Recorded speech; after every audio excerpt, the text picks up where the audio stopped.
Muchas bendiciones. Les damos la bienvenida a nuestra recarga espiritual. En esta ocasión continuamos con la lectura del libro de Juan a la altura del capítulo 18. Gracias una vez más por conectar con esta palabra de tanta bendición y esperemos que podamos ser cimentados y edificados a través del mensaje de su palabra. Y estamos ya en la etapa del arresto de Jesús, un momento muy complicado, difícil de entender y de asimilar por sus discípulos, los cuales muchos de ellos ya habían perdido la esperanza, se sentían que su maestro, su guía, ya no iba a estar con ellos físicamente, y esto había turbado profundamente el corazón de sus discípulos. De hecho, de 12 discípulos, uno de ellos que fue Judas, lo cual fue llamado el hijo de la perdición, porque él mismo tomó la decisión y eligió guiarse por los pensamientos del enemigo en el momento en que traicionó a Jesús, su maestro. Pero los demás discípulos, aunque no le entregaron directamente a nivel de intercambio comercial como lo hizo Judas, tuvieron muchas actitudes donde negaron a Jesús de alguna manera. Y este es un momento clave. Vamos a ir a Juan 18, verso 3. Judas, pues, tomando una compañía de soldados y alguaciles de los principales sacerdotes y de los fariseos, fue allí con linternas y antorchas y con armas. Verso 4. Pero Jesús, sabiendo todas las cosas que le habían de sobrevenir, se adelantó y les dijo: ¿a quién buscas? Jesús, que ya conoce el corazón de nosotros.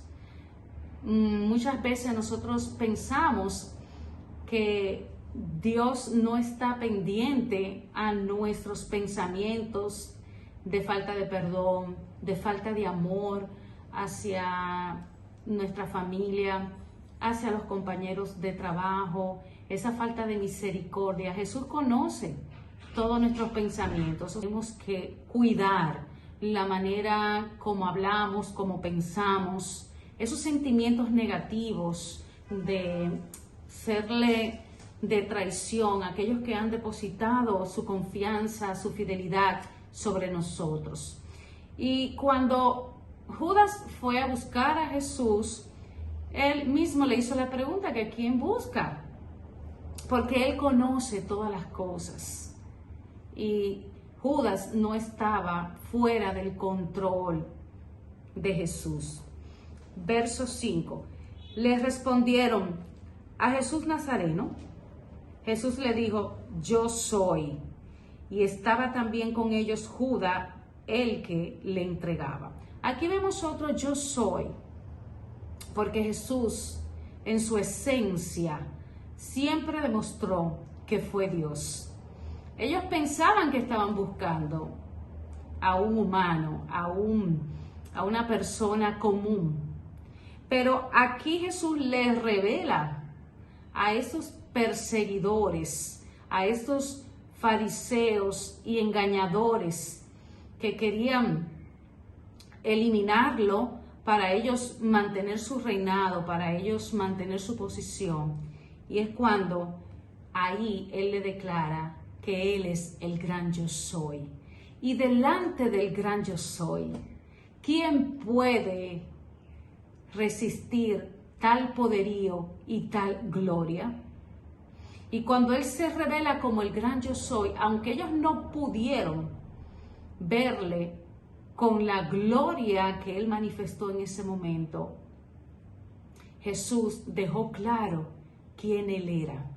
Porque a pesar de las malas decisiones que tomamos, así como Judas entregó a Jesús, Él no deja de ser el gran yo soy. Él no deja de ser el Dios poderoso, el Dios que tiene planes de bien, planes de paz y de bendición para todos aquellos que elegimos servirle.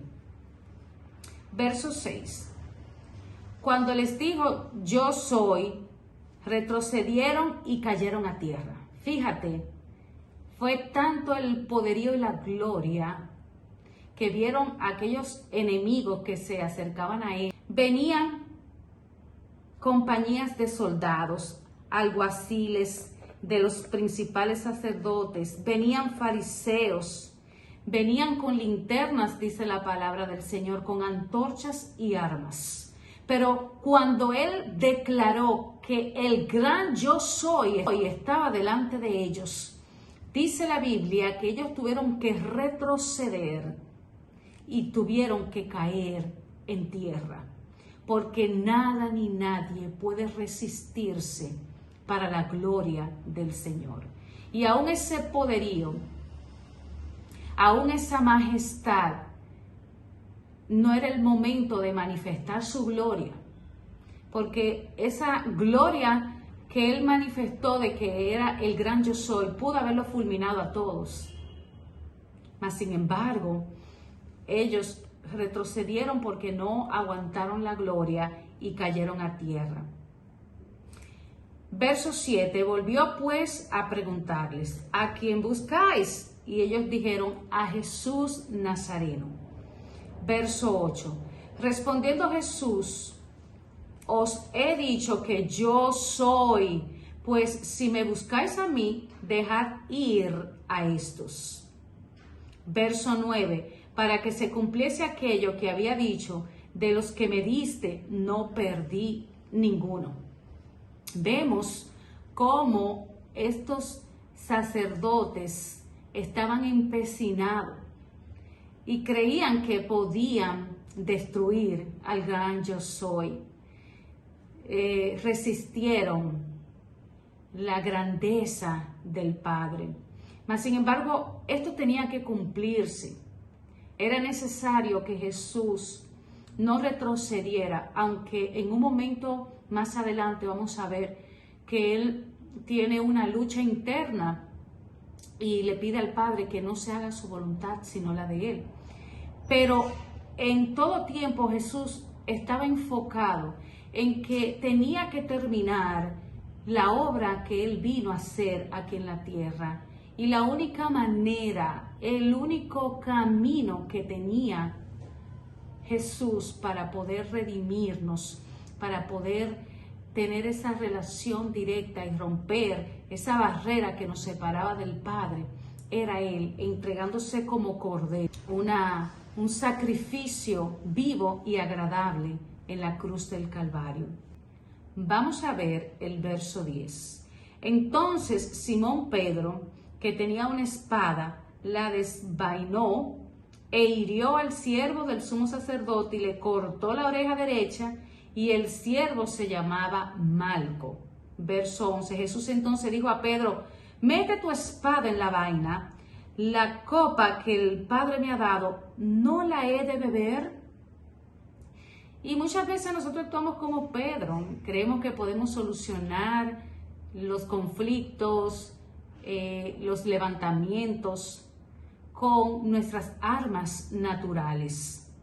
Y entendemos que con una ofensa, con nosotros poner en su puesto a aquel que se ha levantado, a hablarnos de una manera inapropiada y respondemos con agresividad, con carácter, creemos que estas actitudes y estas acciones son las que van a traer la solución, cuando lo que no estamos viendo es muchas veces que el propósito de Dios tiene que cumplirse en medio de la situación en la cual nosotros somos confrontados.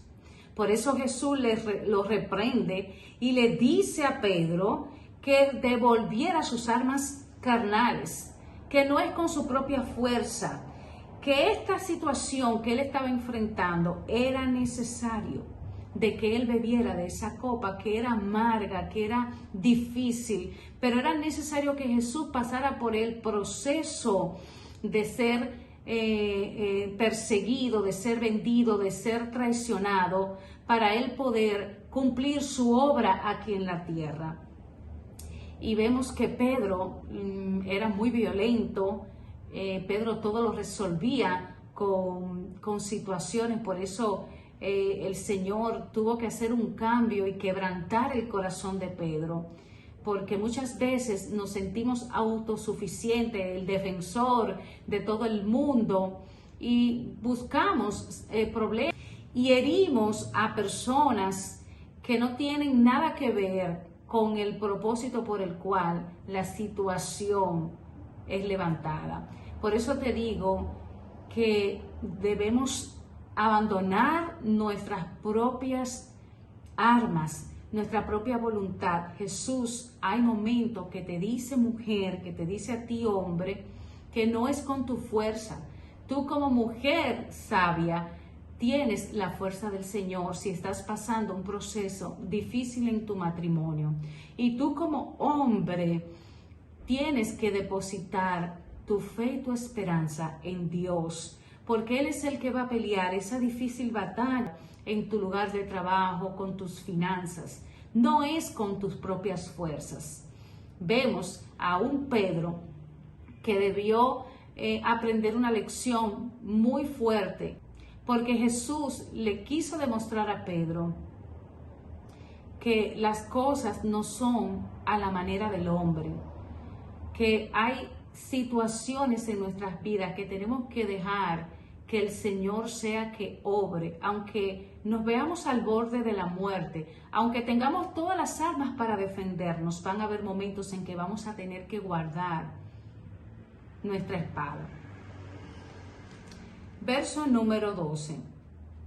Entonces la compañía de soldados, el tribuno y los alguaciles de los judíos prendieron a Jesús y le ataron.